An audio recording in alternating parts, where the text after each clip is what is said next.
மோசேயின் 2 கரங்கள். இஸ்ரவேல் ஜனத்திற்கு விரோதமாக முதலாவதாக யுத்தம் பண்ணினவர்கள் ஏசாவின் சந்ததியைச் சேர்ந்த அமலேக்கியர். இஸ்ரவேல் ஜனங்கள் மிகவும் சோர்ந்து போய் அவர்களில் பலவினர் எல்லாம் பின்னால் வந்து கொண்டிருக்க, அமலேக்கியர் பின்புறம் வந்து அவர்களை வெட்டி போட்டு பொருட்களை கொள்ளையடிக்கிறார்கள். இந்த கோழைத்தனத்திற்கு அமலேக்கியர் முற்றிலும் நாசமாவார்கள் என்று என்னாகமம் 24ஆம் அதிகாரம் 20வது வசனத்திலே நாம் வாசிக்கிறோம். மோசே யோசுவாவை நோக்கி, நீ மனிதர்களை தெரிந்து கொண்டு அமலேக்கியரோடு யுத்தம் பண்ணு. நாளை நான் மலை உச்சியில் தேவனுடைய கோலை என் கையில் பிடித்துக் கொண்டு நிற்பேன் என்றார். முதலாக யோசுவா இந்த இடத்திலே அறிமுகப்படுத்தப்படுகிறான். அவன் மோசேயின் கட்டளைக்கு கீழ்ப்படுகிறான். யோசுவா பட்டயத்தை பிடித்து யுத்தம் செய்ய மலை உச்சியில் மோசே கர்த்தரின் கோலுடன் தன் கரங்களை உயர்த்தி தன் ஜனங்களுக்காக கர்த்தரிடத்தில் பரிந்து பேசிக் கொண்டிருக்கிறார். மோசே கரங்களை உயர்த்தும் போது இஸ்ரவேல் ஜனங்கள் ஜெயம் பெறுகிறார்கள். ஆனால் தன் கரங்களை தாழ விடுகையில் அமலேக்கியர் ஜெயம் பெறுகிறார்கள்.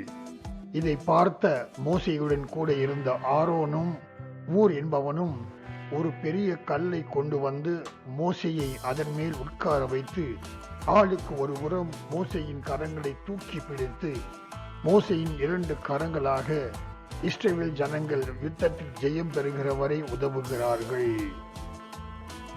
ஆவிக்குரிய வாழ்வில் விசுவாசிகள் சோர்ந்து போகின்ற போது மற்றவர்கள் அவர்களை தாங்க வேண்டும் என்பதே இங்கு சொல்லப்படுகிற சத்தியம். ஊர் என்பவன் மோசேயின் சகோதரி மிரியாமின் கணவனாக இருக்கலாம் என்று வேத பண்டிதர்கள் கருதுகிறார்கள்.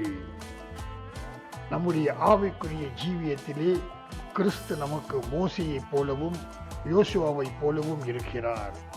யோசுவா படைத்தளபதியாக இருந்தது போல கிறிஸ்துவானவர் நம்முடைய இரட்சிப்பின் அதிபதியாக இருக்கிறார்.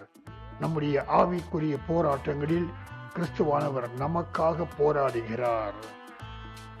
யுத்தத்தில் ஜெயம் பெற்ற பிறகு மோசே யோசுவாவுக்கு பதக்கங்களையோ பரிசு பொருட்களையோ கொடுத்து அவனை கனம் பண்ணாமல் கர்த்தருக்கு ஒரு பலிபீடத்தை கட்டி கர்த்தரை கனம் பண்ணுகிறார். அந்த பலிபீடத்திற்கு யெகோவா நிசி என்று பெயரிடுகிறார். அதற்கு கர்த்தர் நமது ஜெயக்கொடி என்று பொருள்.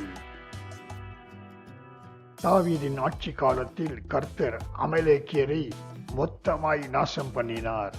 நம் வாழ்க்கையில் நமக்கு வருகிற ஜெயமெல்லாம் கர்த்தர் தருகிற ஜெயம் என்று நினைத்து கர்த்தரை கனம் பண்ணுவோம். சோதனை வருகின்ற போது பொறுமையாய் அவர் சமூகத்தில் காத்திருப்போம்.